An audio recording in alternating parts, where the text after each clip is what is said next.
એક વિશાળ જંગલમાં ગજાનન નામનો એક મોટો હાથી રહેતો હતો. તે ખૂબ શક્તિશાળી હતો, પણ બહુ જ આળસુ પણ હતો. ગજાનન આખો દિવસ નદી કિનારે પડ્યો રહેતો. બીજા પ્રાણીઓ પાસે કામ કરાવવું તેને બહુ ગમતું. અરે કોઈ મને થોડું પાણી લાવી આપો. એક દિવસ તેને બહુ ભૂખ લાગી.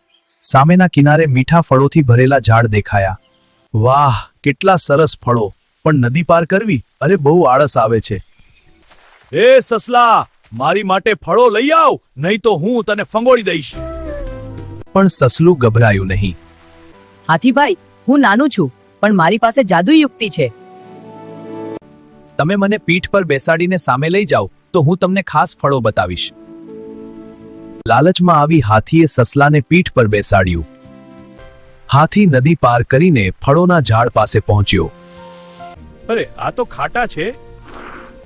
આ શક્તિના ફળો છે. હવે તમને 5 ચક્કર લગાવવા. જલ્દી ચાલ. શક્તિશાળી બનવાની લાલચમાં હાથી દોડવા લાગ્યો. થોડા દિવસોમાં તેની આળસ ગાયબ થઈ ગઈ. હવે તે સ્ફૂર્તિલો અને ખુશ રહેતો. હાથીને સમજાયું કે મહેનત કરવાથી જ સાચો આનંદ મળે છે.